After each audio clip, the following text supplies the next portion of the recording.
Muy estimados televidentes, vamos a hablar de mi santo patrono. Se celebra el 23 de octubre. Es mi santo patrono porque nací el día en que se celebraba antes de la reforma litúrgica del Concilio Vaticano II, que era el 28 de marzo. Mis padres dieron el calendario y ese santo estaba en ese día, San Juan de Capistrano, y así me pusieron Juan. San Juan de Capistrano vivió allá en el siglo XV,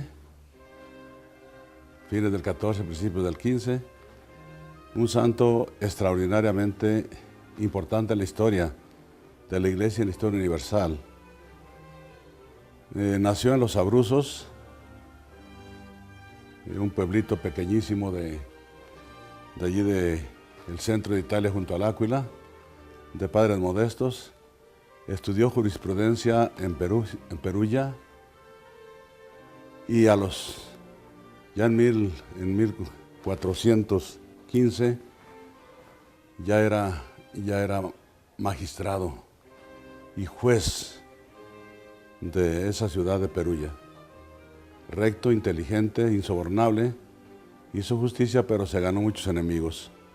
Murió luego su protector, el rey de Nápoles, y entonces sus enemigos se echaron sobre él y lo metieron a la cárcel de por vida. Estando en la cárcel tuvo una visión. Vio a San Francisco de Asís, muerto 2 siglos antes, que le decía: vente con nosotros. Y entonces le dijo a sus captores: déjenme salir y me voy de fraile franciscano. No se la creían, pero con esa condición lo dejaron salir y se fue de fraile franciscano. Estudió teología y se ordenó sacerdote y comenzó a misionar. Era un hombre muy activo, muy emprendedor, y comenzó a misionar por Italia, por Francia, a renovar la orden de los franciscanos en una observancia estricta. Hacía misiones populares por donde quiera, muchos milagros se le cuentan ya en vida. Y ya cuando estaba bastante grande, tendría los 66 años, cuando el Papa lo mandó a que predicara a los pueblos del centro de Europa,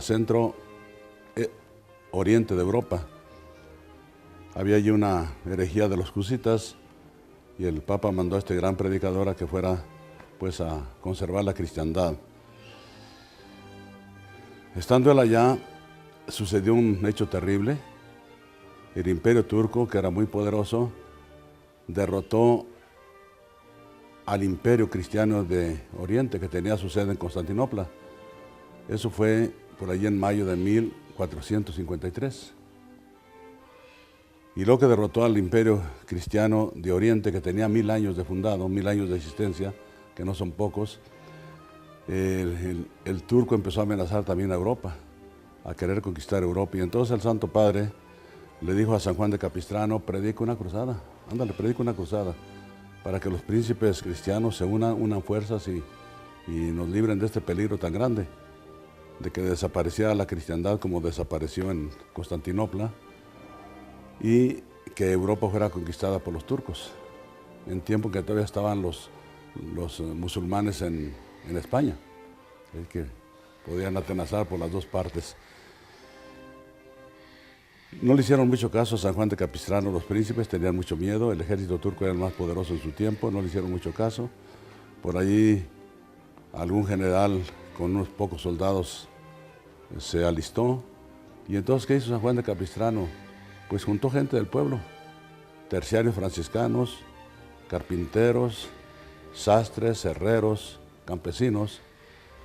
Les puso un escapulario con una cruz en el pecho y les dijo: ustedes son cruzados y vamos a defender la cristiandad y vamos a ganar.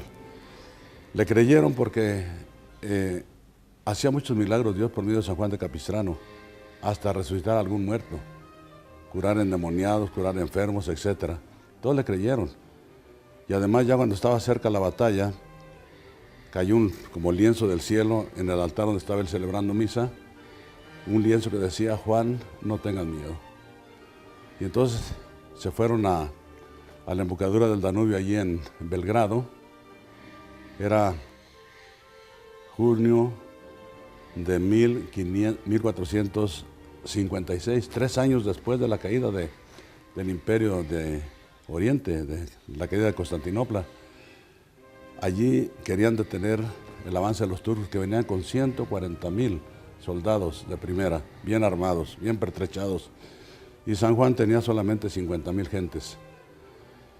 La batalla se prolongó por algunas semanas, sobre todo en el mes de julio, y la suerte de que un tiro,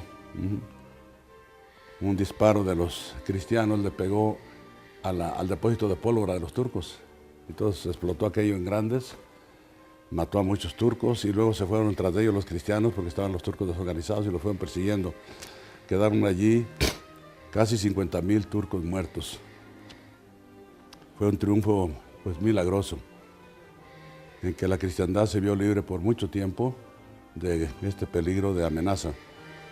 Volverían los turcos a amenazar a la cristiandad un siglo después en Lepanto, 2 siglos después en el sitio de Viena, y se debió a este grande santo que andaba, dicen los biógrafos, en las almenas de allí del castillo de Belgrado, con su traje de fraile y un pendón, un estandarte con una cruz en el centro, y así se le pinta, así se le representa, ondeando y organizando la defensa de la cristiandad. La peste, después de esa terrible batalla y de muchos muertos, la peste era inevitable, porque muchos muertos quedaban insepultos. Pues a San Juan también le tocó la peste. Y 3 meses después de haber vencido, yo digo de haber cumplido su misión, se lo llevó Dios el 23 de octubre de 1456, en Iloc, allí un pueblito cerca del Danubio. Allí murió San Juan de Capistrano. 70 años después,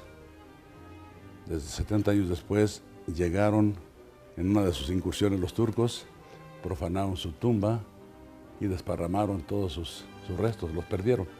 Los han de haber quemado, tirado, quién sabe qué harían con ellos, del odio que le tenían. De manera que de mi santo patrón no tengo ninguna reliquia, no hay reliquia en absoluto de él, pero hay el recuerdo inmenso de este santo tan grande que me ha inspirado.